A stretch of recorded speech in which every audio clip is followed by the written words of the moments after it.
ኣብዚ ናይ ብርጌድ ንሓመዱ እቲ ንስኻትኩም ከም መራሕቲ ምክንያቱ መራሒ ማለት ወሳኒ እዩ ነቲ ዝኸይድ ነገራት ማለት እዩ እቲ ህዝብናውን ንሓደ ነገር ምስ ሓደ ነገራት ታሒስካ ናይ ምግላፅ ተኽእሎ ኣሎ ዋላ ትፀልኣ እውን ከምኡ ነገራት ዝገብሩ ነገራት ኣሎ ስለዚ ኣብቲ ትዛረብዎ ይኹን ትገብርዎ ይኹን ስነ ምግባራውን ምኳን ዝገብርዎ ፃዕርታት እንታይ ኣሎ ምክንያቱ ሓንቲ ነገር ምስ ኮነት እዚኦም እንደም ብርጌድ ንሓመዱ ገለ ምስ ኮነት እዚኦም እዮም ብርጌድ ንሓመዱ ሕጂ እቲ ፀላኢ ጥራይ ዘይኮነ ዋላ እቲ ኣብቲ ብርጌድ ንሓመዱ ዘለዎን ዲስኮምፎርት ዝስምዖ ኣሎ ነገራት ማለት ዘይ ጌጋ ዘረባ ክዝረብ ከሎ ማለት እዩ ስለዚ ከምዚኣቶም ዝኣመሰሉ ነገራት ንምእራሞም ትገብርዎ ከይዲ እንታይ እዩ ካብ ከምዚኦም ዝኣመሰሉ ንምቁጣብ ትሰርሕዎ ስራሕ እንታይ ኣሎ ክብራ ያ ናይ ባዕቂ ኣገዳሲ ትሕቶ እያ ምክንያቱ ንስ እውን ዋጋ ዘኽፍለና ምክንያቱ ትሰርሕ እሞ ናይ ሰሙን ክልተ ሰሙን ዝወሰደልካ ግዜ ዝወሰደልካ ስራሓት ተመሊስካ ክትዓዮ ተመሊስካ ክትሰርሖ ዝገብሩ ኣካል መሪሕነት ይኹኑ ኣካል ብርጌድ ንሓመዱ ኣሎ እዩ ካባይ ጀሚርካ እዚ እቲ ዋሕዲ ተመክሮ ክኸውን ይኽእል እዩ ዓቕምታት እውን ዘይምህላው ክኸውን ይኽእል እዩ ብዝተኻለ መጠን ነዚ ከም እንታይ ዝበሃል ንዓና እውን ከቢድ ዕዮ ስለ ዝህበና ነቲ ዝሰራሕናዮ ተበሊስና ናይ 9 ሰዓት ድዩ ናይ 20 ሰዓት ድዩ ናይ መዓልታት እንታይ ዝበሃል ተመሊስና ንዑ ክንዓዮ ስለ ዝገብረና ግድን ኢና ገምጋም ንገብረሉ ኢና ንዘራርበሉ ኢና ኣብ ነቲ ጌጋታት ክንእርሞን ድሕሪ ሕጂ ንኸየጋጥሙን እውን ንፅዕር ኢና ብልክዕ ግን ከም ዝብለካ ዝፀናሕኩ ጌና ኣብ ምምስራት ስለ ዘለና ኣብ ቅርፅና ይመሓዝ ስለ ዘለና ኣብ ተመክሮ ምቕሳም ስለ ዘለና ካብ ተራ ኣባል ክሳብ መሪሕነት እውን እቲ ምሻሎ እቲ ምእዛዝ ወይ ሕድሕድ ምትሕልላይ ብዙሕ ከምቲ ዝድለ ስለ ዘይኸይድ ዘሎ እንዳተዋሃድና እቲ ጌጋታትና እንዳወሓደ እቲ ዓወታትና ወይ ድማ እቲ ዓቕምታትና እንዳደለምና ክንከይድና ዝብል እምንቶ ኣለኒ ብዝተኻእለ መጠኑ ድማ ክነውሕዶ ንፍትን ኢና ማለት እዩ ብዝተደጋጋሚ ከምታት የጋጥመና ስለ ዝኾነ ከም ንዓና እውን ከም ብድሆ ስለ ዝገጥመና ንፈልጥ ኢና ክንዕርዮ እውን ንፍትን እያ ያ ሓራይ ፅቡቅ ኣይ ቲንክ ፅቡቅ እዩ እቲ መሪሕነት እውን ነዚ ከም ብድሆ ምርኣዩ ኣይ ቲንክ ንብዙሓት ሰባት ተስፋ ዝህብ ኮይኑ ይስምዓኒ ምክንያቱ ብዙሓት ክፍታቶም ዝገልፅሉ እዚ ኮይኑ ከምዚ ኮይኑ ክበሃል ሰሚዕካ ግን ማዕበል ስለ ዝኾነ ኣብ ማዕበል ከዓ ብፍላይ ኣብ ክብገስ ከሎ ኩልኻ ስለ ዘለካ ብዙሕ ስለ ዘሎ እቲ ሰብ እውን ግዜ ክህቦ ነቲ ማዕበል ኣገዳሲ ኮይኑ ይስምዓኒ ማለት እዩ ምክንያቱ ጌጋታት ማዕበል ኮይኑ ብዙሕ ጌጋታት ክህልዎ ባህርያዊ እዩ ግን እቲ ኣገዳሲ ነገር ከመይ ጌርካ ጌጋታትካ እንዳኣረምካ ዝሓሸ ስራሕ እንዳስራሕካ ናብቲ ዝድለ ደረጃ ትበፅሕ እዩ ብወገነይ ከዓ ከምኡ ዓይነት ዕላማ ዘለኩም ሰባት ምህላኩም ብጣዕሚ ፅቡቅ ኮይኑ ይስምዓኒ እቲ ህዝቢ እውን ዝያዳ ተስፋ ንክገብር ዝያዳ እውን ኣብቲ ብርጌድ ንሓመዱ ንክፀንዕ ዝገብሮ ኮይኑ ይስምዓኒ ምዚ ናይ ብርጌድ ንሓመዱ ሓደ ብተደጋጋሚ ዝለዓል ስርዓተ ግደፍ ዝሓለፈ ግዜ 32 ዓመት ተጠቐመሉ ካርድ ኣሎ ነዚ ብርጌድ ንሓመዱ እውን በታ ካርድ እቲኣ እዩ ከጥቅዖ ዝፍትን ዋላ እኳ ብዙሕ ውፅኢታዊ ዘይኮነ እዚኦም ኤርትራውያን ኣይኮኑን እዚኦም ተጋሪኦም እዚኦም ኣንፃር ኤርትራን ኤርትራውነትን እዮም ዝበሃል ሓያል ዝኾነ ፕሮፓጋንዳ ኣሎ እዚ ምስቲ ንቕሓት ናይቲ ሕብረተሰብና ኣብ ግምት ኣቲኻ ኣይሰርሕን ክትብል ኣይትኽእልን ኢኻ ምክንያቱ እቲ ንቕሓት ናይቲ ሕብረተሰብ ወሳኒ እዩ ስለዚ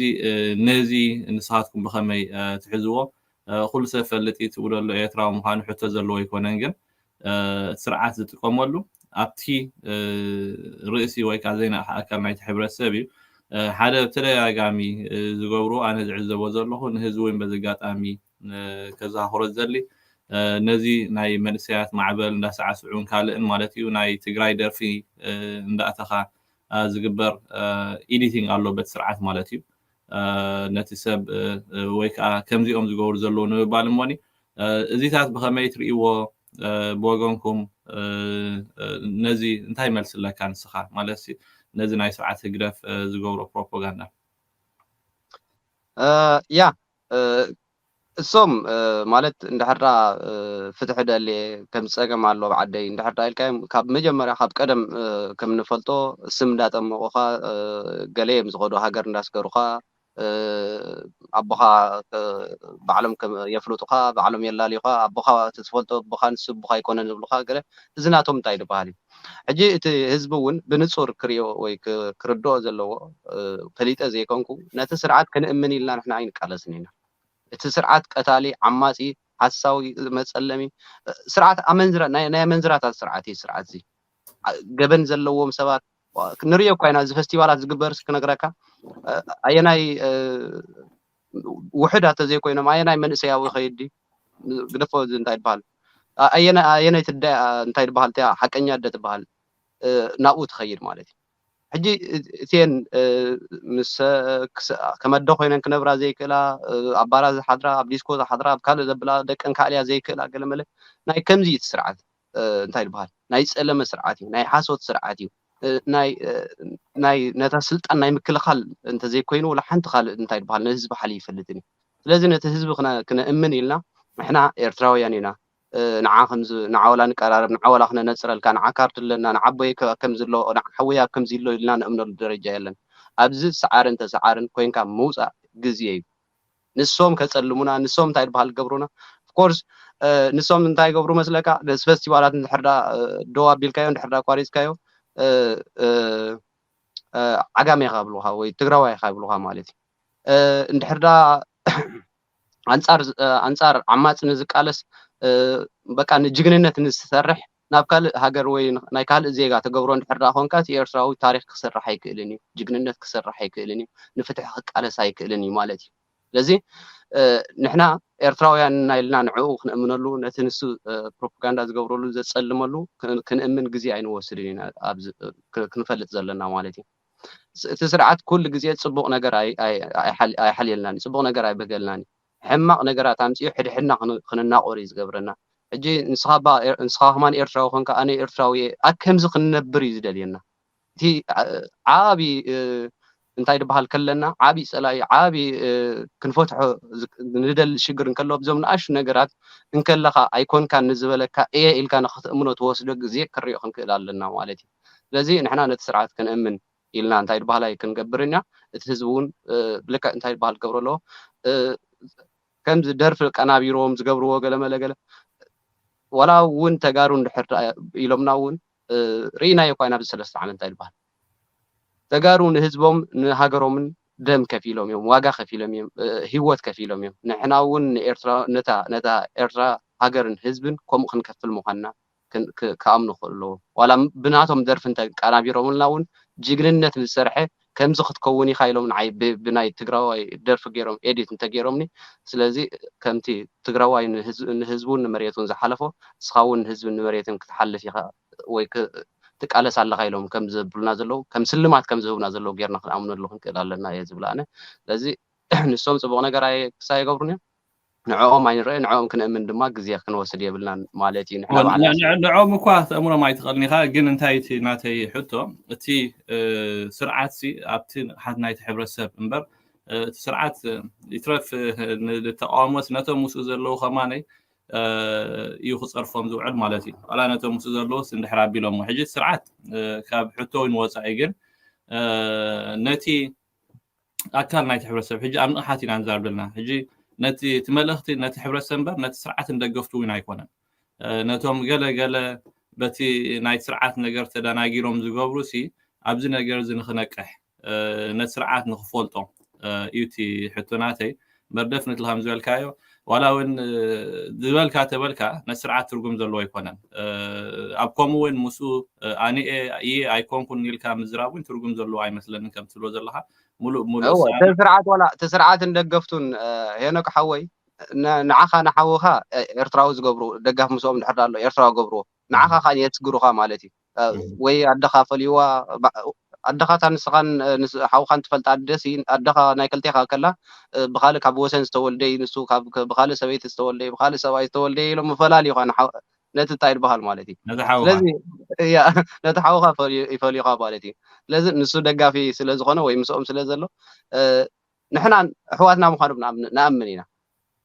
ንሕዋትና ክንስዕሪና እውን ንቃለስ ዘለና ነዚ ተሓሳስባ እዚ ኣብ ሕዋትና ሰሪጡ ዘሎ ንሕዋትና ክንስዕሪና ማንም ጓና ክንስዕር ኣይኮናን ኣብ ዓድና ዘሎ ካልእ ጓና ኣይኮነን ሕዋትና ኣቦታትና ኣዴታትና እዮም እሶም ግን ኣይኣምኑን እዮም ሕዋቶም ምዃንና ኣይኣምኑን እዮም ንዖም ክንእምን ከም ዝድበካ እቲ ህዝቢ ክነቕሓሉ ዘለዎ ማለት እዩ ሕድሕድ ሓውን ሓፍትን ዝፈላለዩ ኣቦን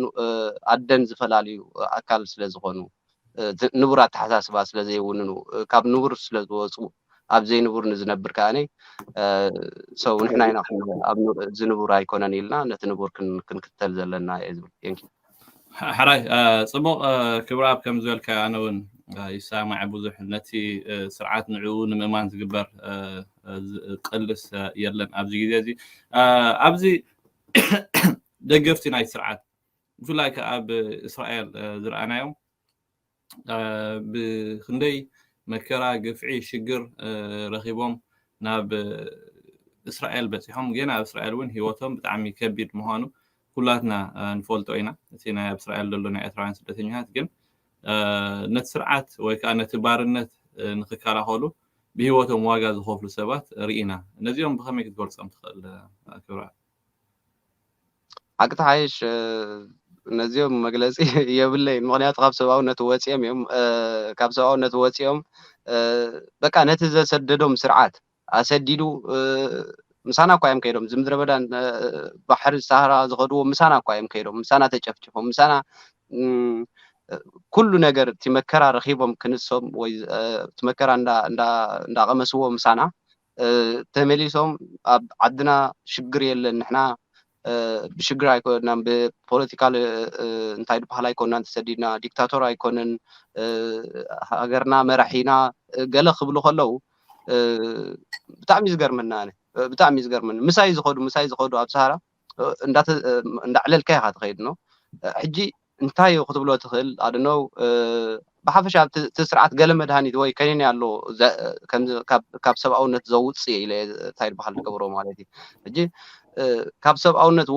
ስለ ዝወፁ ዳ እምበር ቁርብ ክትሓስብ ኣይትኽእል እንዲኻ ከተመዛዝን ኣይትኽእል እንዲኻ ከም እንታይ ድበሃል እሞ ድማ ንዓዶም እውን ኣይጥምቱን እዮም ካብ ዝገርመካ ይረባ ካብታ ዘለዋ ካብ እስራኤል ንዓዶም ኣይጥምቱን እዮም ናብ ካልእ ሃገራት እዮም ዝመጣጠሩ ወይ ናብ ካልእ እንታይ ድበሃል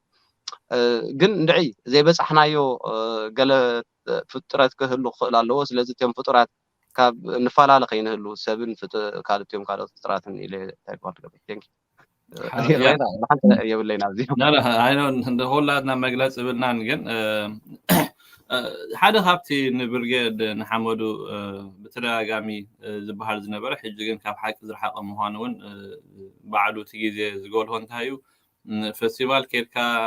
ቆልዑት ዓበይቲ ምህራን እንታይ ትርጉም ኣለዎ ንድሕር ኣ ትገብሩ ኮይንኩም ንምንታይ ኣብቲ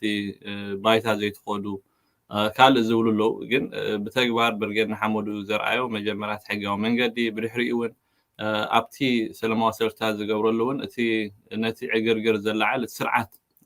ምዃኑ ኣብ ዝተፈላለየ ኣጋጣሚታት ሪኢና ኢና ኣብ ብዙሕ ኣጋጣሚታት እውን ናይ ስርዓት ኣነስቲ ናይ ስርዓት ማለት ብዕሉግ ዝኾነ ቃላት ክዛረባ ከለዋ ኣባላት ብርጌድ ንሓመዱ ገሊኦም ሓፊሮም ገሊኦም ደይኖም ክኸዱ እምበር ዝምልስ እውን ኣነ ኣይረኣኹን ማለት እዩ ብዙሕ ቪድዮታት ክርኢ ከለኹ በአንጻሩ ደገፍቲ ናይ ስርዓት ግን ኣብ ሲቪል ኣብ ወልሓንቲ ዘይብሉ ሰባት ናይ ራዕድን ሽበራን ልክ ከምታ ውሽ ሃገርና ዝፈጥሮ ኣብ እስራኤል ክፈጥሩ ተዓዚምና ቪድዮ ክርእየካ እንደን ብዛዕባኡ ንክትዛረብ ዕድል ክበካ እቲ ብርጌድ ንሓመዱ ብመንፅር እቲ ናይ ስርዓት ወይ ከዓ እቲ ግብረ ሽበራዊ ስራሕ ናይ ስርዓት ንክልቲኡ ኣነፃፂርካ ንክትዛረብ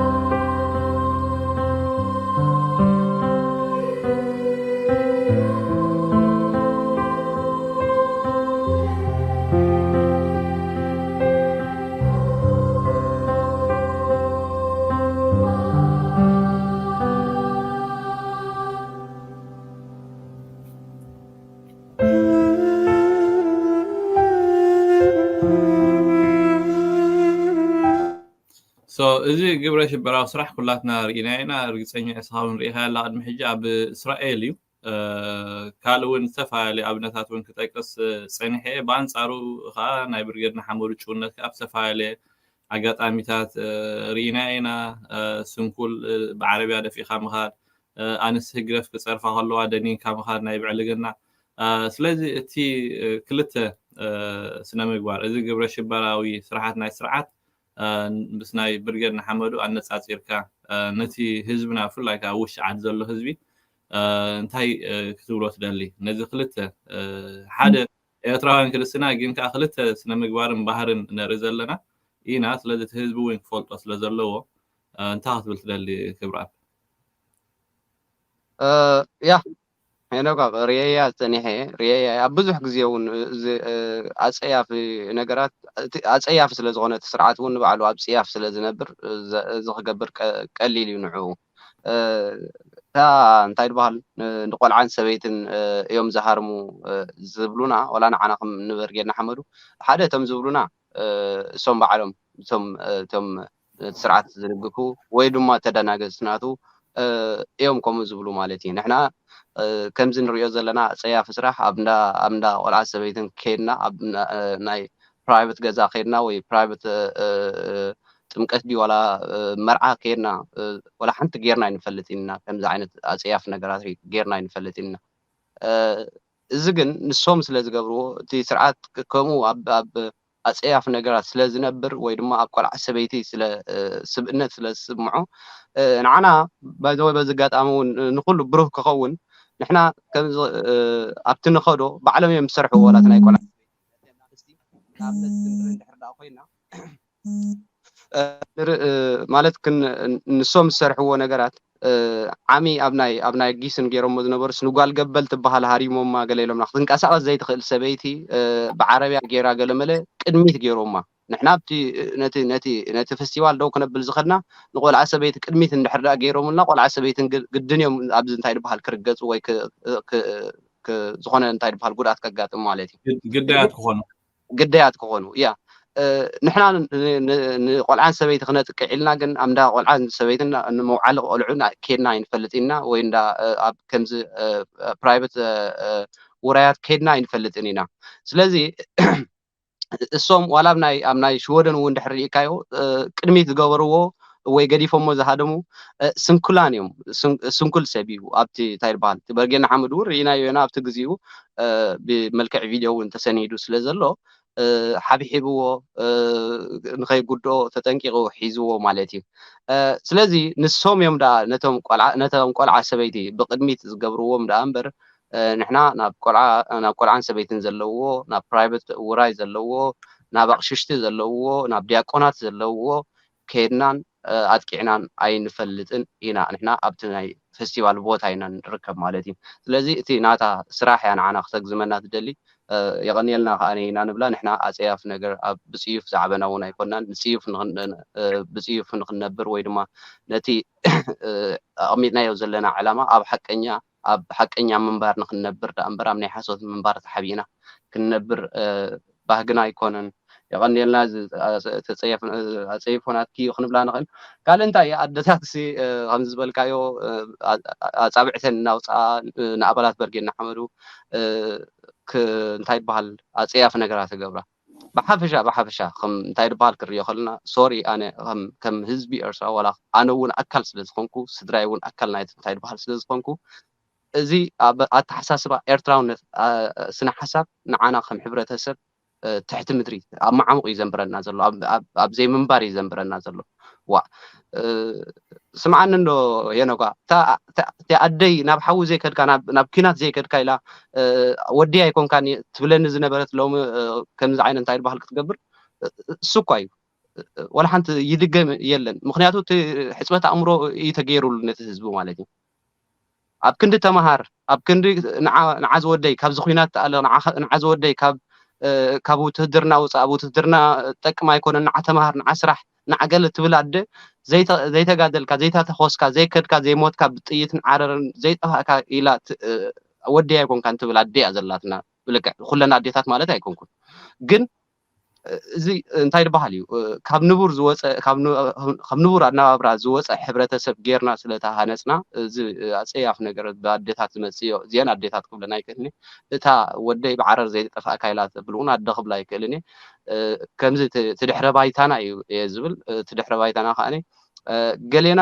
ቶታል ኣይወፃናና ኣለና ካብቲ ንቡራት ተሓሳስባ ወይ ካብቲ ሰብኣውነት ገሌና ከዓኒ ዳርጋ ንበዝሕ ከዓን ካብኡ ወፂና ነርና ኢና ሕጂ ግን ከም ሕብረተሰብ ወዲቕና ከም ዘለና ኣሚንና ዋላ ኣነ እውን ኣካልናቱ ናይቲ እንታይ ዝበሃል ስለ ዝነበርኩ እንዳተመለስና ኢና ንኸይድ ዘለና እዚአን ከዓኒ ካብተን ዘይተመልሱ ኣብ ጥፍኣት ዘለዋ ኣዴታት እየን ኢለ ዝኣምን በቃ እዚኣ ትመስል ካልእ እንታይ ናይ ኣነ ነታ ኣደስ ኣደያ ገለ ኣደታት ከምዚ ገይረን ገለ ብጣዕሚ ዝገርመኒ ወዲ ሓቂፋ ንወዲ ካልእ ማለት ንሰብ እውን እኮ እቲ ትነብሮ ንኻልእ ወዲ ሰብ ወይ ንፍጡር ክትምነየሉ ክትክእል ኣለካ ብቐረባ እንታይ ድበሃል ክነግረካ ሲ እዚኣ ሰበይቲ እዚኣ ልዕሊ 3 ወሊዳ እንድሕር ዳ ኮይና 2 ወሊዳ እንድሕር ዳ ኮይና ደቃ ምሳዮም እንተፀያፍ እንዳተዛረቡ እንተ ኣፀያፍ እንዳማሃረት ምሳዮም ዘለዎ ክነግረካ ኣደይ ግን 7 ወሊዳ 7 ያና ኣብ ስደት ጠፊና ዘለና ኮይና ረኺብናያ ዘይንፈልና 10 ዓመታት 20 ዓመታት እኮ እያ ስለዚ እዚኣ ኣብ ዲያስፖራ ኮይና ከምዚ ምባላ እንድሕር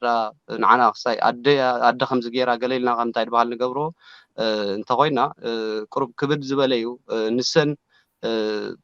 ካብ ንቡር ዝወፃ ስለ ዝኾና ከም ኣዴታት እውን ክንሓስበን የብልናን ኣዴታት ኣይሰኣናን ኣነስቲ ናይ ህግደፍ እዮም ንሳተን ኣዴታት ደይኮናስ ኣነስቲ ህግደፍ ኣመንዝራ እያ ስርዓት ኣመንዝራ ስለ ዝኾነት ናይ መንዝራታት እያ ንሳ ቴንክ ዩ ሓራይ ክብራብ እዚ ቃልሲ ናይ ብርገና ሓመዱ ብዙሕ ሓገዝን ደገፍን ከም ዘለዎ ዘጠራጥር ኣይኮነን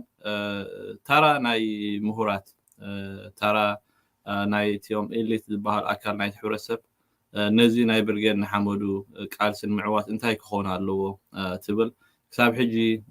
ታርኦም ዝፃወቱ ዘለዉ ዶ ኮይኑ ዝስማዓካ ብኸመይ እንታይ ክትብል ትደሊ እዚ ያ መጀመርያ ኣነ ዝብሎ ማለት እዩ ሕጂ ዘለናዮ ምናልባት ያ ትከይዲ ንምሁራት ከሳትፍ ክኽእል ኣለዎ ምሁራት ዓቕሞም ኣስተዋፅኦ ክገብሩ ክኽእል ኣለዎም ግን እዚ ዘለናዮ ዘመን ናይ ምሁራት ኢለ ይኣምን እየ ምናልባት ኣብቲ ቅርፂ ኣብቲ ደጋዊ ወይ ናይ ሕጋዊ ነገራት ዝግበር ነዚ በርጌና ሓመዱ ክሕግዝዎ ዳ ኣለዎም እምበር ሰው ምሁራት ኣብዚ ኣባላት ኮይኖም ወይ ድማ ከምዚ ምሻሎ ምሕር ቅርፂ እንድሕር ዳ ሒዙ ምሕር ምሁራት እንድሕር ዳ በዚሖሞ ነዚ በርጌና ሓመዱ ከምዚ ዘለዎ ክኸይድ ኣይክእልን እዩ ምክንያቱ ምሁር ማለት ጥንቃቐታት ብዙሕ ነገራት ዝገብር እዩ ኣብ እንተታት ዘቕምጥ እዩ ገለመለገለ ማለት እዩ እዚ ማዕበል እዚ ብከምኡ ክኸይድ ኣይክእልን እዩ እንተ ኣብቲ ምሕደራ ብደገ ኮይኖም ግን ክሳብ እቲ ናይ ባይታዊ ርክባት ይኹን እቲ ኣብ ፋይናንሳዊ ቅርፂ ከመይ ክኸይድ ከም ዘለዎ ገለ በቃ ከም ግሩፕ ኮይኖም ኣደነው ግሩፕ ኮይኖም ተኣኪቦም ግን ምኽሪ ክህቡ ሓንሳብ ክንሰርሕ ኣይኮነን ዶ ንዕኦም ነዚኦም ምሁራት እንታይ ድበሃል ንማንም ሰብ ብሓባር ንክንሰርሕ ነፍቅድ ኢና ማለት እዩ ወይ ድማ ንደሊ ኢና እንታይ እቲ ምሁራት ኣብዚ በርጌና ሓመዱ ምህላው ግን ብዙሕ ኣነ ከኺዶ ኢለ ይሓስብን እየ ንሕና እውን ከም እንታይ ድበሃል ምክንያቱ ብዙሕ እንተታት ስለ ዝቕመጥ ገለ ከም ምስ ሕጊ ትራፀም ኣለኻ ንዓ ገለ ኢሎም ብዙሕ ስለትራቐቕ ከምዚ ሕጂ ዘመዝግቦ ዘሎ ዓወታት እውን ክምዝግብ ኣይምኽኣለን ነይሩ ዝብል ዳሕራይ እዚ ዘለናዮ ቃልሲ ውፅዓት እዩ ዘድሊ በቃ ክሰርሑ ዝደልዩ እዮም ኣብዚ ዝሰርሑ ዘለዎ ማለት እዩ ምሕር እንታይ ድበሃል ዘይተማሃሩ ገለ እንታይ ድበሃል ሕጂ በቃ ዘመነ ወፃኢ ነዚ ወፃኢ ከመይ ጌርና ንለዮ እቲያ እንታይ ድበሃል ተናትና እንታይ ሕጂ ስልጣን ኣብዚ የለ ምሁር እንታይ ድበሃል ግዴታ የብሉን ኣብዚ ኩሉ ነገር ድሕርቲ ዝወፃ ምእላይ እቲ ዓማፅ ስርዓት ምእላዩ ድሕሪኡ ኩሎም እዞም ነገራት እዚኦም ምሁር ከድልየካ እዩ ስልጣን ዝወዳደር ከድልየካ እዩ ገለመለገለ حجتي عنت بون بلاد نبرنا ولا نتن من قصاصات نقلن معات مورات الله نكون عنا ونكو زمن سي ونكو قليل انتي بحال تمكرو زلو قليل تمرت زوسد يكون امنت ابزي معراباوي هاجر مسيو زمهار كوايو تي ابزناتنا زلوون لذي ክተሓጋገዙ ኣለዎም እየ ዝብል ምክንያቱ ከምቲ ዓንተ በዝብሎ ዝነበርኩ ናይ ኩልና ስለ ዝኾነ ዝቃልሲ ንዓና ዘይኮኑ ክተሓጋገዙና ዘለዎም ንነብሶም ክሰርሑላ ክኽእል ኣለዎም ናትና ኢሎም ከኣምኑ ክኽእል ኣለዎም ብኸመይ ክንሕግዝ ክብሉና ክኽእል ኣለዎም ከምዚ እንተትገብሩ ኢሎም ክመክሩና ክኽእል ኣለዎም ንሕና ከዓኒ ምስ ብዙሓት እኮ ንራኸብ ኢና ንራኸብ ምክሮም ይልግሱልና ከም ዝግበርዎ ብሉና ግን እንታይ ተጸሊኡ ዘሎ ምሁራት ተሳኢኖም ኣይኮን ነዚ ክሳብ ፀኒሕና ዘለና ነዚ ኩሉ ዓመታት ምንቅስቃሳት ውድባትን ቆይመን ፀኒሕን ምሁራት ስለ ዝተሳኣኑ ይኮንን ወይ ምሁራት ስለ ዘይነበርዎ ይኮንን እሶም ግን ከድምዑ ኣይከኣሉን ኣብ ዘበኖም ከድምዑ ይከኣሉን ሕጂ መፅኦም ካን ብእንተታት ገይሮም ነዚ ማዕበል እዚ ነዚ በርጌና ኣሕመዱ መፅኦም ብእንተታት ገይሮም ክፈናጭልዎ እንድሕር ዳ ኮይኖም ምሕር ምርቃቕ ናይ ቅርፂ ገይሮም ንዓኸም ዝግበር ገለ ኢሎም እንድሕር ዳ ታይድባ ዝገብሩካ ኮይኖም ዘይምምፃእ ሓይሽ ብደገ ኮይኖም ግን ከም ዝድለካ ዘለኹ ክሰርሑ ከቀራርብዎ ዝያዳ ክዓይ ነቲ ዘለዎ ማዕበል ወይ ዘለዎ ስምዒት ተረዲኦም ዝኸፍሎ ዘለዎ ዋጋ ቀሊል ዋጋ ይኮነን ሄኖጋ ምናልባት ህይወት ኣይተኸፍለን ዝኸውን ክሳብ ሕጂ ህይወት ኩልና ዋጋ ህይወት ሳይፈለጥና ኣለና ግን ብዙሕ ዓብይ ነገራት ኣካለ ስንክልና ደም ዝተኸፍሎ ቃልሲ እዚ ዋጋ እውን ክንከፍለሉ ህይወት እውን ክንከፍለሉ ድልዋት ዋላ እንተኾና ክንደይ ከብዳ ዝተበትበተት ብኻራ በዚኦም ናይ እስራኤል እንድሕር ዳሪኻ ይኾንካሲ ሙሉእ ምድላው ገይሮም ጎዞም ሒዞም ሽጉጥ ሒዞም ካራ ሒዞም ብዘይ ድንጋፀ ንሓዎም ካራ ዝእትዉ ከም ዝረኣናዮ ኣብንዳ ቆልዓ ሰበይቲ ከይዶም ደንጎላ ገይሮም ሰባት ዝፈቁ ናብ ስርሖም ዝኸዱ ውልቀ ሰባት ረኺቦም ዝጭፍጭፉ ኣካላት እኳ እዮም እዚኦም ከመይ ገይሮም እዮም እንታይ ትበሃል ኣሕዋትና ክኾኑ ኣነ ኣይርዳእኒ እንዲ ዋላ ሕጂ ድሕሪ ሕጂ እዚኦም ሕውነት ዝበሃል የለን ዋላ ቤተሰብና ይህሉ ገለመለ ንኩልና እንታይ ትበሃል ግን ከምዚ ኣሕዋትና ኢና ክንሪኦም ዘለና ነዚኦም ክንፅየፎም እዩ ዘለና ምክንያቱ ፀያፍ ነገራት እዮም ዝገብሩ ዘለው በቃ ከም ሰብ ርህራሄ ዘይብሎም ስለ ዝኾኑ ናብታ ናይ እንታይ ትበሃል ክምለስ ግን ነዚ ክቡር ዋጋ ዝኽፈሎ ዘሎ ክቡር ደም ዝኽፈሎ ዘሎ ዋጋ ሓርነት ዝኽፈል ዘሎ ዝብትበት ዘሎ ከብዲ መዓናጡ ዝወፅእ ዘሎ ዓይኒ ክርእዩ ክኽእል ኣለዎም ስለዚ ከመይ ገርና ሓድን ማለት እቲ በርጌን ሓመዱ ብዘይ ዝኾነ ነገር ብዘይ ምትእታው ክሰርሑ እንድሕር ዳ ፍቃደኛ ኮይኖም ክንረኽቦም ንኽእል ኢና ምክሮም ክንቅበል ንኽእል ኢና ሓቢርና እውን ክትሰርሕ ንኽእል ኢና ማለት እዩ ግን ንሕና ኣብ መንጎ ኣቲ ክነቃቕለናን ሕጊ ከራቐልናን ዝደሊ ኣካል ግን ኣይነፍቅር ኢና ቴንክ ሓራይ ኣይ ቲንክ በቲ ማዕበል ወይ ከዓ በዚ ጀሚርዎ ዘሎ ነቲ ምክንያቱ እቲ ከም ትብለለካ እቲ ግዜ ወሳኒ እዩ እቲ መድረኽ ናይ ቃልሲ ናይ ወፅዓ ስለ ዝኾነ ኣብኡ ኣብዚ ከይዲ እዚ ኣሚኑ ንክሕግዝ ደሊ ቲንክ መድረኽ ኣነ ክፉት ክኸውን ዘለዎ ኮይኑ ይስማዓኒ ግን ከም ትብሎ ዘለካ እዚ ግዜ እዚ እቲ ናይ ብምስግደፍ ብሰላም ድዩ ብካልእ እቲ ግዜ ተሓሊፉ እዩ ሕጂ ኣብቲ ብቋንቋ ምዝራብ ተመፂሉ ዘሎ ነዚ ነገር እዚ ዝድርዕ ነዚ ከይዲ እዚ ዝያዳ ኣድማዕ ዝገብር እምበር ንድሕሪት ናብቲ ናይ ቅድሚ 2 ዓመት 3 ዓመት ዝመልስ ኣይ ቲንክ ክቕበሎ ዝኽእል ሰብ እውን ዘሎ ኮይኑ ኣይስማዓንን ግን ሙሉእ ነዚ ዘሎ ከይዲ ኢምብሬስ ገይሩ ተመክሮ ዘካፍል በቲ ተመክሮ ዝሕግዝ ግን ኣገዳሲ ኮይኑ ይስማዓኒ ማለት እዩ ምክንያቱ ሕጂ ንድሕሪት ምምላስ ማለት ዝከኣል እውን ኣይመስለንን ኣነ ዋላ እውን እንተተደልየ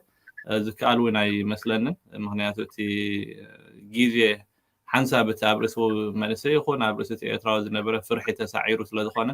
ከምዚ ሓደ ሓፅቢ ምስ ፈረሰ ከዓ ነቲ ማይ ጠጠው ክተብሎ ዘይትኽእል ነዚ ዘሎ ማዕበል እውን ዝኾነ ተቃዋሚ ይኹን ዋላ ስርዓት ይኹን ዝኾነ እውን ጠጠው ከብሎ ዝኽእል ዓቕሚ ዘሎ ኮይኑ ኣይስማዓንን ብወገነይ ማለት እዩ ሕራይ ቀፅል ያ ንክሰርሑ ነተባቢዕና ሕብራዊ ስራሕ ሕብራዊ ዓወት ስለ ዘምፅእ ምሳና ሓቢሮም ክሰርሑ ንሕና እውን ፍቃደኛታት ኢና ኣብ ዝተፈላለየ ሚድያታት እውን እንታይ ትበሃል ንገብሮ ኢና መግለፂ ንህበሉ ኢና فقادنيات راي هاتنا ندحريت هاي تملوسنا نغنميت تخوين جن تمدرك كفوتي I think ساعة عمل زمرقة قال ملا بزح كساي أقداس يكون نت منسي نت تبع منسي نام دحريت مملاس مفرره كوين زركب مالي تينك لا حق هلا دهنا أنا وكاي وصلاني الكائن اللي خاتي تاشو انتاي مهور تمقوق يزول كايو فاكتيو مهنيات حدا جزء إن شاء الله بوضح كالكوليشن إن حدا غير كا تعوت وين عيتقني خا أبزيز خيد زلون إن حدا خمو عينت كاميرات كتقمطلو جمير كا تزل عوت كمسايكلني سلازي رودي هو حدا جزية خوسديو نت مرقة انتاي بحال كتقبر كالاي جزية انتو سيدو غاني تي مورال كسبريو كالاي خمس غنولة أنا حناون مهورتن قوسلة زغنة كنقبرو من النجارات كتعانق فناي مالتي بلكع كمزي نقبرو نوصل أكشن فيستيفالات بمهور كخيدا يكلني ترى ديكا صبوق ريتو كبراب منالواش تي مهور الزبل بزح سلازوكل قالون مهورات كله أو تدراجو مسلازلو نخلو وين كم زي كنا نبال وين صبوق وين سمعان مهنياته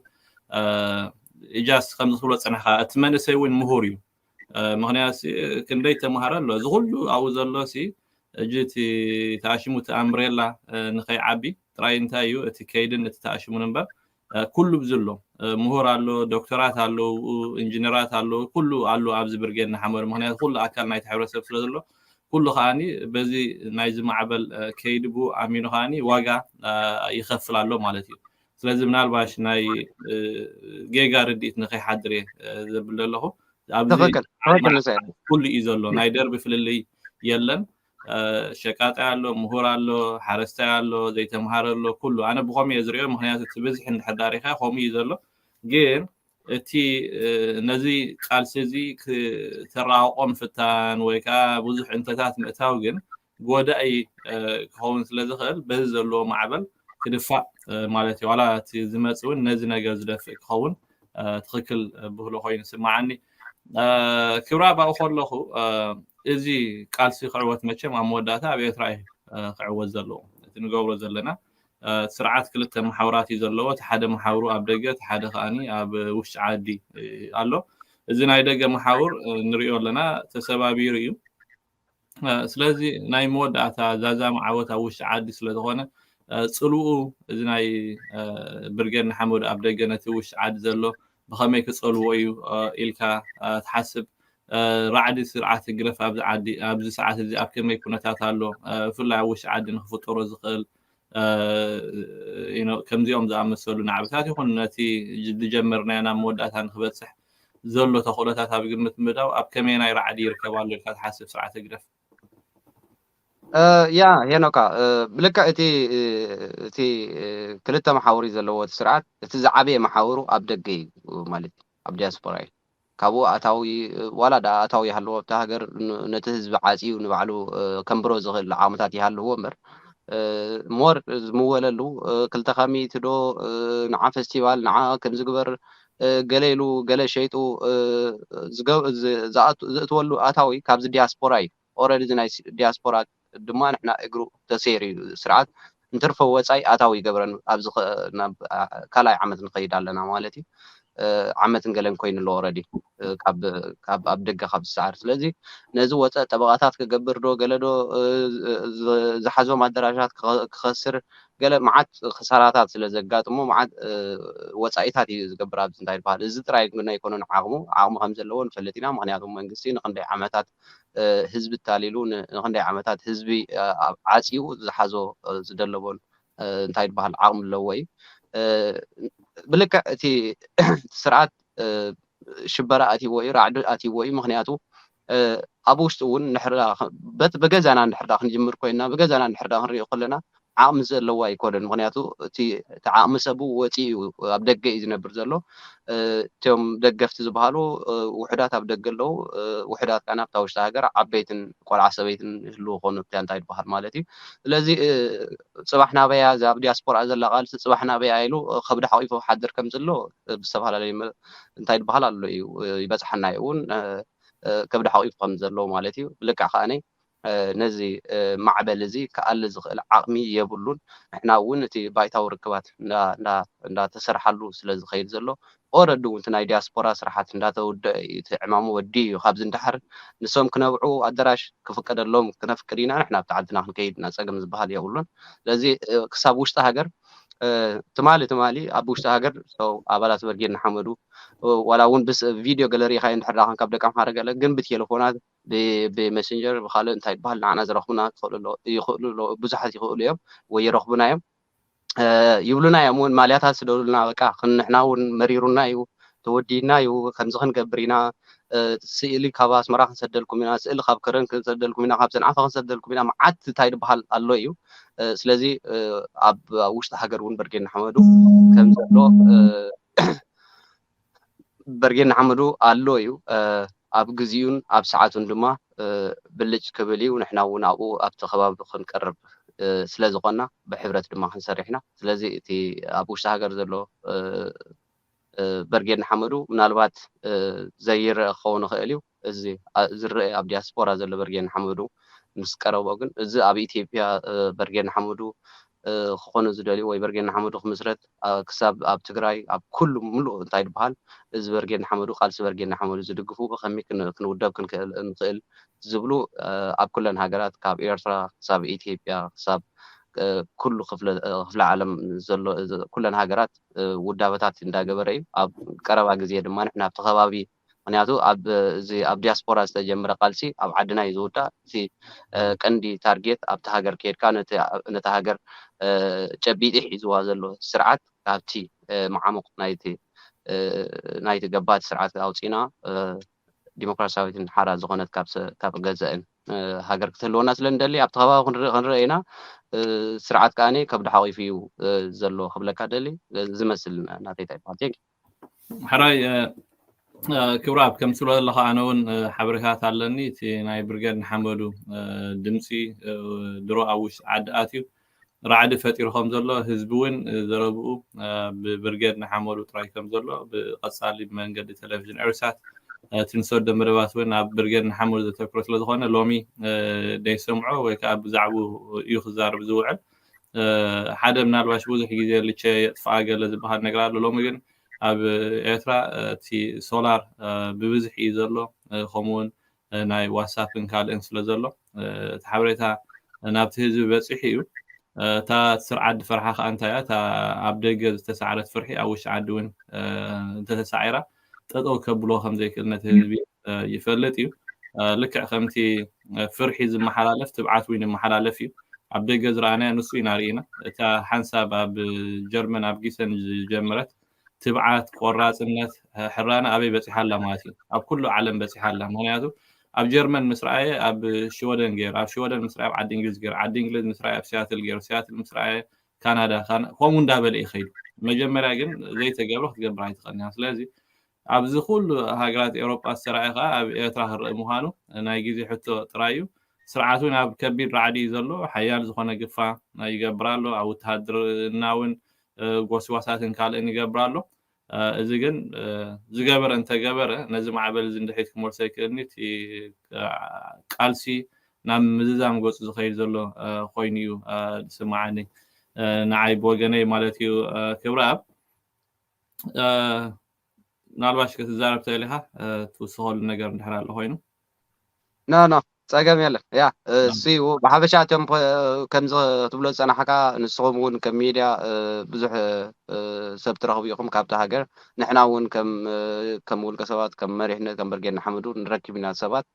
ከምኡ እውን እተን ውድባትን ምንቅስቃሳትን ካብቲ ሃገር እንታይ ዝበሃል ይረኽባ እየን ኢንፎርሜሽን ይረኽባ እየን ስለዚ በቲ ንረኽቦ ዘለና ሓበሬታታት እቲ ስርዓት ማለት እቶም ፖለቲከኛታት መፅኦም ክትትልዎ ንዖም ክገድፈሎም እየ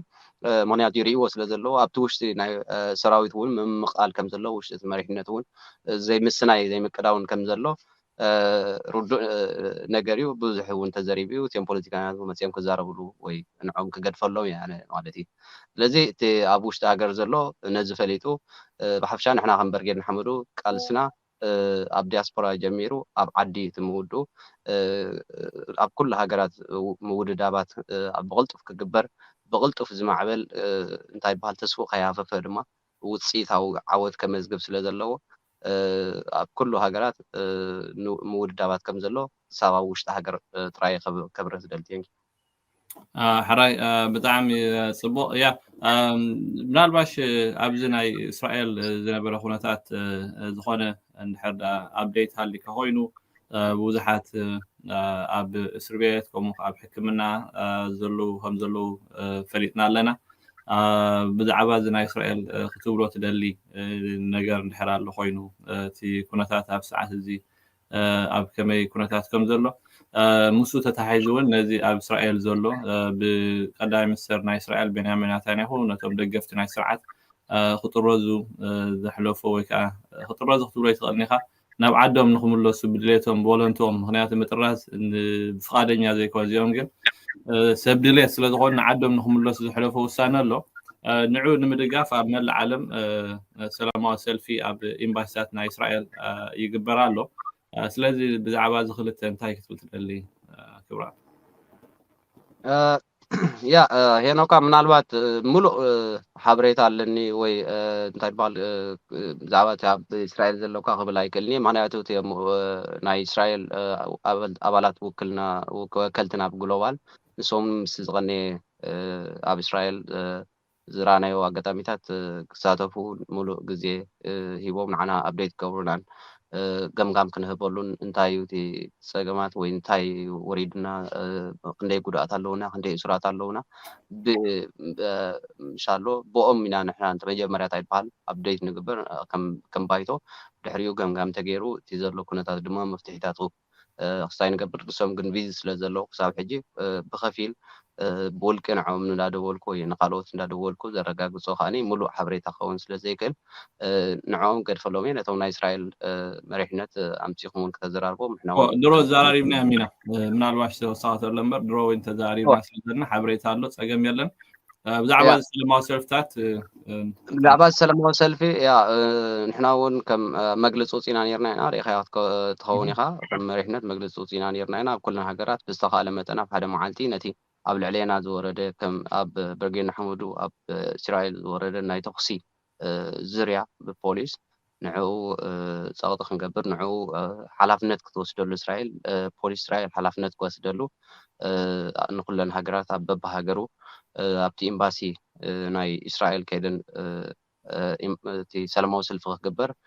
እሱ ድማ ብፕላን ኤ ተሓንፂፁ ብርጌድ ንሓመዱ ድማ ኣብ ኩሉ ሃገራት ኣብ ጎንን ወይ ድማ ኣብኡ ከም ዘሎ ኣፍሊጥና ነርና ኦልሬዲ እውን ተጀሚሩ ኣብ ዩኬ ሎማዓንቲ ክካየድ ውዒሉ እዩ ዕዉት ስራሕ እውን እቲ መልእኽቲ በፂሒ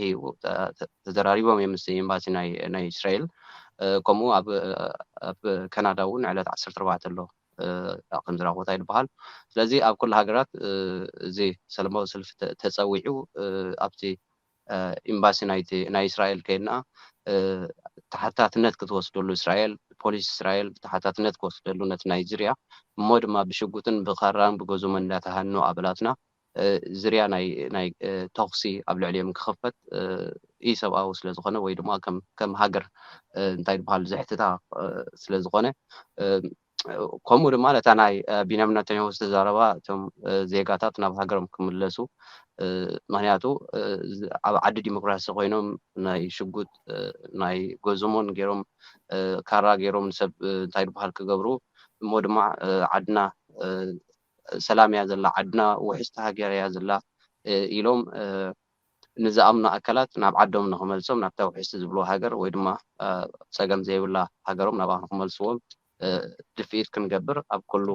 ኤምባሲታት እናኸድና ኣብቲ ናይ ኤምባሲ ናይ እስራኤል ማለት እዩ እናኸድና እንታይ በሃል ክንገብር ብኤሮፓ ደረጃ እውን ኣይ ቲንክ ኣብ መደብ ኣሎ ምናልባት ኣብ ስዊዝ ከምኡ ድማ ኣብ ቤልጅየም ኣብተን ዓበይቲ ናይ ዩኤን ቤት ፅሕፈታት ክግበር ማለት እዩ እዚ በዚ ኣጋጣሚ ኩለን ሃገራት ነዚ ከም ማለት ቀሊል ፀቕጢ ከም ዘይገብር ኣሚነን ክገብርኦ ንፅውዕ ማለት እዩ ቴንክ ያ ፅቡቅ ኣነ እውን ከዘኻኽሮ ዘሊ በዚ ኣጋጣሚ ንሓሙስ ዕለት 14 ኣብ ኦታዋ ካናዳ ሰላማዊ ሰልፊ ኣብ ኣፍ ደገ ኤምባሲ ናይ እስራኤል ኣሎ ስለዚ ኩልኩም ተቐመጢ ናይ ካናዳ ናብ ኦታዋ ክተምርሑ ኣብ ኦታዋ ኣብ ኣፍ ደገ ኤምባሲ ኣብ ዝግበር ድምፂ ሕዋትኩም ክኮኑ ከዘኻኽር ይደሊ ብተመሳሳሊ ኣብ ሕቡራት መንግስታት ኣሜሪካ ኣብ ዋሽንግተን ዲሲ ንዓርቢ 15 መስከረም ተመሳሳሊ ሰለማዊ ሰልፊ ኣብ ኣፍ ደገ ኤምባሲ ናይ እስራኤል ኣሎ ኣብዚ እውን ኩልኩም ኣብ ሕቡራት መንግስታት ኣሜሪካ ዘለኹም ደለይቲ ፍትሒ ኣባላት ብርጌድ ንሓመዱ ክትሳተፉ ክፅዋዓኩም ይደሊ ብፍላይ ከዓኒ ተቐመጥቲ ናይ ዲኤምቢ ኤርያ ዝኾንኩም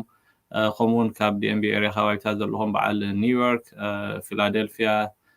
ከምኡውን ኖርት ካሮላይና ኣትላንታን ካልእን ብፍላይቶም ቀረባ ዘለኹም ብመኪና ድዩ ብካልእ ተጓዒዝኩም ብምምፃእ ነዚ ናይዞም ኣሕዋትና ኣብ እስራኤል ዝወረዶም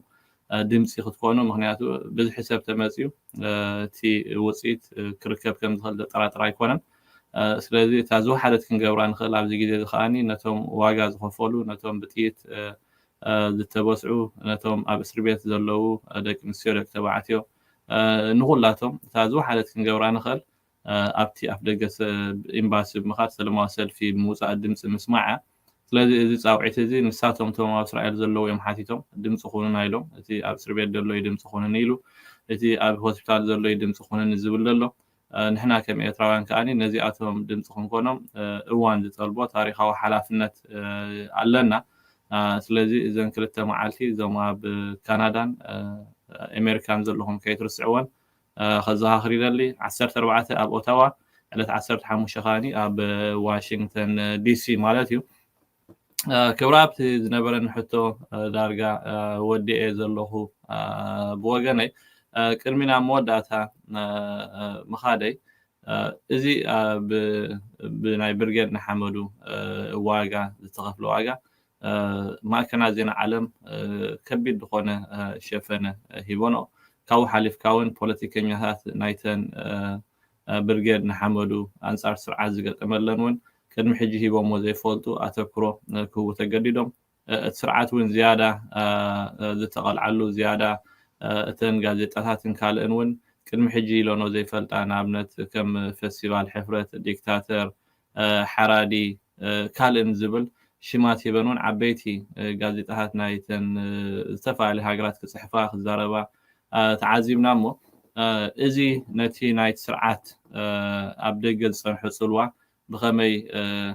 ይፀልዎ ኢልካ ትሓስብ ንዓና ነቶም ደለይቲ ፍትሒ ኸኒ እቲ ኣብ ማሕበረሰብ ዓለም ሲኢናዮ ዝነበርና ኣተኩሮ ወይ ከዓ ኣድህቦ ብኸመይ ክሕግዘና ኢልካ ትሓስብ ምክንያቱ ሓደ ካብቲ ብዙሕ ክንዕወተሉ ዘይከኣልና ዝነበርና ኣብ ኣድህቦ ናይ ማሕበረሰብ ዓለም ክንስሕብ ኣይከኣልና ነርና ንዝሓለፈ 32 ዓመት ሕጂ ግን ረኺብና ኣለና እሞ ስለዚ ክልቲኡ ወገናት ብሸነኽ ግረፍን ብሸነኽናን ዘለዎ ብኸመይ ክትገልፆ ትኽእል ያ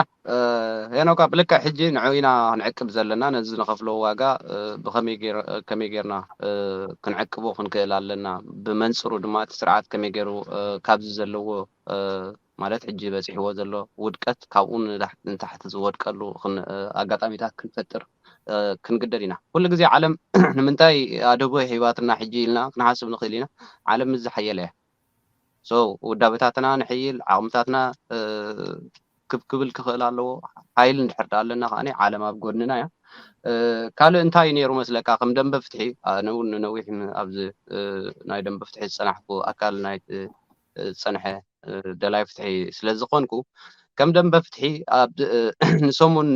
ንሳልስቲ ዝኸይድ ሪሌሽን ወይ ኮንታክት እዩ ነይሩና ምስቲ ናይ ሕጊ ናይ ፖሊስ ናይ ካልእ እቲ ዲፕሎማሲ ከም እንታይ ዝበሃል ኣይቅንን እዩ ንኣብነት ሰላማዊ ሰልፊ ክትገብር ትደሊ እሞ ኣብ ዙሪክ እንድሕር መዲብካ ነታ ሰላማዊ ሰልፊ ቅድሚ ሰሙን ድዩ ፍቓድ ክትሓትት ፖሊስ ኣብቲ ከባቢ ክህሉ ገለ ሪሌሽን ይህልወካ ናይ ሰሙን ናይ ክልተ ሰሙን እቲ ሰላማዊ ሰልፊ ምስ ሓለፈት ከዓኒ በቃ ባይ ተባሂልካ ካብኡ ኣይቅፅልን እዩ ነይሩ እቲ እንታይ ዝበሃል ማለት እዩ እቲ ዓለም ኣድህቦ ክትገብረልና ዘይምኽኣላ እዝን ወድ ከምዚ እንታይ ዝበሃል ፀገማት ስለ ዝነበረ እቲ ኮንታክት ብተኽ ስለ ዝነበረ ነቲ ሓፂር ግዜ ነቲ ክትጥቀመሉ ወይ ንሰሙን ወርሒ ዝኸይድ ጥራይ እምበር ኩሉ ግዜ ትሰርሓሉ ስራሕ ኣይኮነን ነይሩ እዚ ናይ ደንበ ፍትሒ እንታይ ዝበሃል ኮይኑ ይስማዓኒ ምናልባት እንተደጋግየ ሶሪ ሕጂ ግን ከም ነዚ ተረኺቡ ዘሎ ዓብዪ ዓወት ናይ ፖለቲከኛታት ዓቕሞም ወይ ኣስተዋፅኦም ክገብሩ ኣብዚ እቶም ምሁራት ዘድልዩና ሕጂ ነዚ ተረኺቡ ዘሎ ረብሓ ወይ ተረኺቡ ዘሎ ፖለቲካዊ መኽሰብ ኣስተዋፅኦ ወይ እቲ ኮንታክት ምስ ኩለን ሃገራት ሕጂ ክህልዎም ይኽእል ወይ ምስ ኩሉ ነዚ ናይ ሰብኣዊ መሰላት ድዩ ናይ ፖሊስ ናይ ፀጥታ ናይ ሕጊ ክኢላታት ምስ ኩሉ እንታይ ዝበሃል ኮንታክት ክህልዎም ዘለዎ ኣብዚ እቲ ሕጂ ትዛረብሉ እውን ነይሮም ዘይተጋግየ ብዝሓለፈ ከም ምንቅስቓሳትን ውድባትን እተን ውድባት ናትን ረብሓ ምዃኑ ተበፂሑ ዘይፈልጥ ናይ ፖለቲካ መኽሰብ ተረኺቡ ዘሎ በርጌድና ሓመዱ ናተን ምዃኑ ኣሚነን ክሰርሓሉ ክኽእል ኣለወን ስለዚ ክሰርሓሉ ንሕራ ኮይነን ድማ ሰው ሓንቲ ክፍሊ ኣቑመን ናይ ኩለን ምንቅስቓሳትን ውድባትን ክፍሊ ቑመን መደብ ዕዮ ገይረን ምስ መን ክራኸባ ክኽእል ኣለዎን ምስ መንቲ ኮንታክት ክህሉ ዘለዎ መን ነዚ ፖለቲካ መኽሰብ እዚ ክዕቅቦ ኣለዎ ኢለን ክዛረባሉን ክዝትያሉን ክሰርሓሉን እዩ ዘለወን ማለት እዩ እቲ ስርዓት ግን ኦረዲ ኣብ ቅድም እቲ ኮንታክት ንሱ ስለ ዝነበሮ እቲ ስርዓት ቅድሚ ካብ ቴስዓታት ሰብዓታት ድዩ ዋላ እንታይ ዝበሃል እንዳመፀ ስለ ዝኸደ እቲ ናትና ድሕረ ባይታ እዩ ነቲ ስርዓት ክስዕሮ ዘይፀንሐ ኣብዚ ዲያስፖራ ምስ ዝነበረና ናይ ምብታኽ ናይ ኮንታክት ሕጂ ግን ኦረዲ ንሕና ብላዕልን እሶም ብታሕቲ ኮይኖም እዮም ማለት እዩ እትያ መሬት ተገምጢላ እሶም ናብ ታሕቲ መፂኦም ኣለዉ ማለት እዩ ታሕቲ ክነብሩ ክኽእሉ ኣለዎም ነዚ ኻነ እትዮም ምሁራት ኣካላት ከምዚ ሓንቲ ክፍሊ ቑይሞም ወይ ኣደኖ ካይዳ ንዕኦም ምልከት ክፍሊ ቑይሞም እቲ ኮንታክት ክቕፅልዎ ክኽእል ኣለዎም እቲ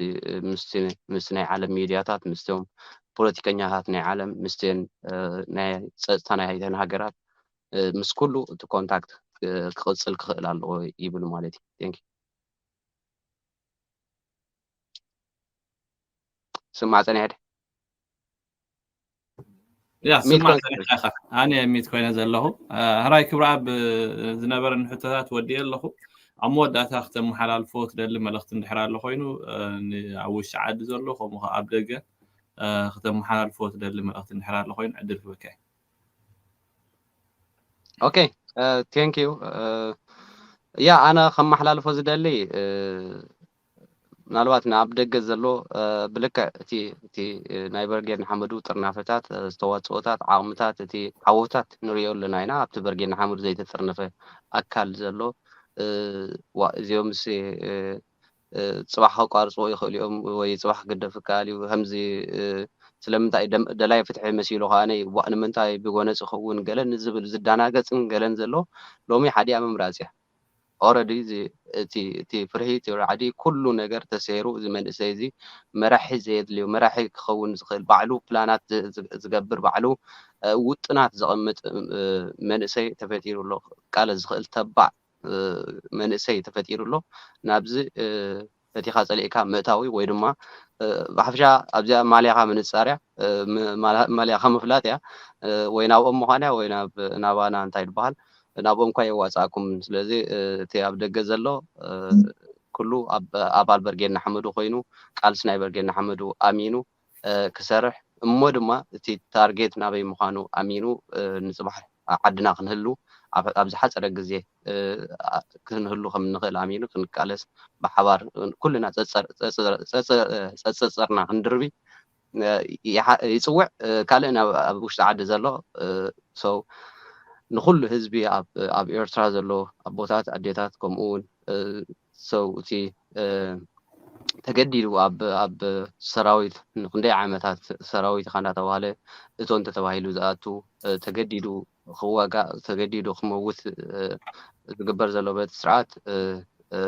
እምቢ ንመሰለይ ሕጂ ትብል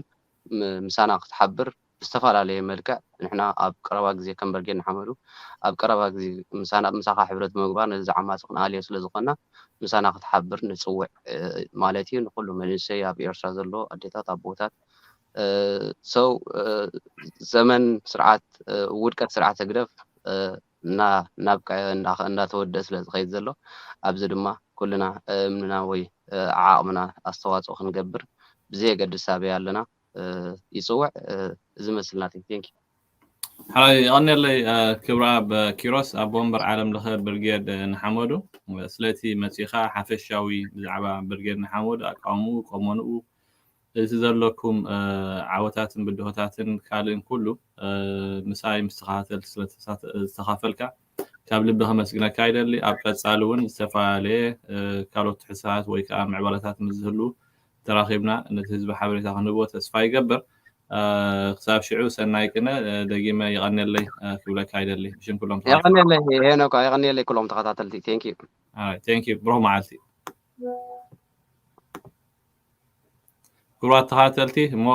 ناي موداتا نعاخاتكم خم فانويت ناي تمسجن يارد سعبني تبل درف غابزكم بو غيرنا لو معلت دايناز نبرنا مدب كن زازمينا مالتي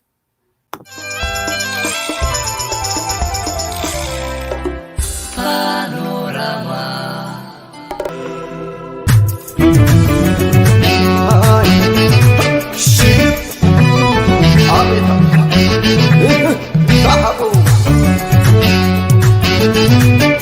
حجي دمر حنخا وسن كبر لفلتكو نفلت انا معي نفلتكو لا لا لا نمثل كعلسي انت تهب كبرات نحديد كم هب عي بصر سعره مني مو غمعاني مني وكقربات لم يغير تحكي كم صحي لقوه عادي بينا قيد ترف زي زلا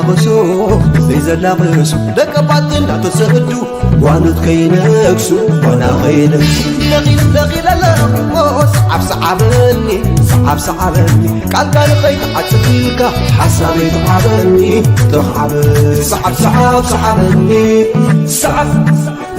صعبني كلاي صعب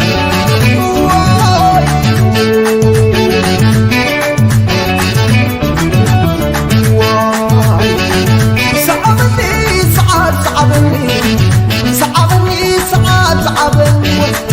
نزع داي ولا لا عدوي دلوخ حلف الله بس غالي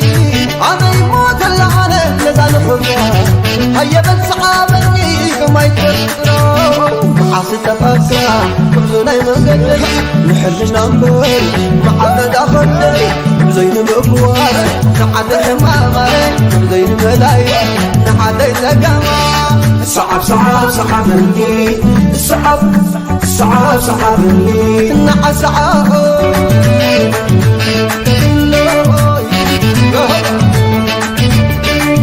يا زبان غبي نادر لو البلد بغلط تقول تفاتي كون سلازي يتنحلنا نسو ابو زين قتل صعبني الراي عصريت صعبني صعبني كلاي صعب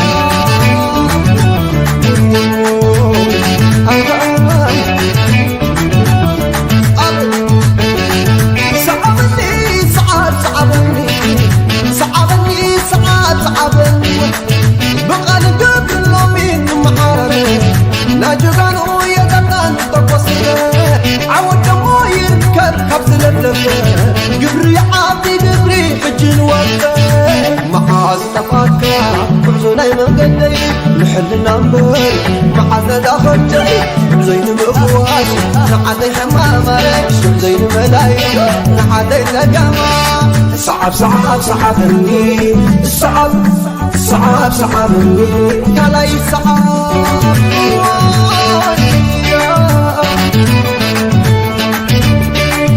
يا زبان غبي نادر لو البلد بغلط تقول تفاتين كون سلازي يتنحلنا نسو ابو زين قتل صعب الذراي عصريت خد صعبني صعبني نعس صعب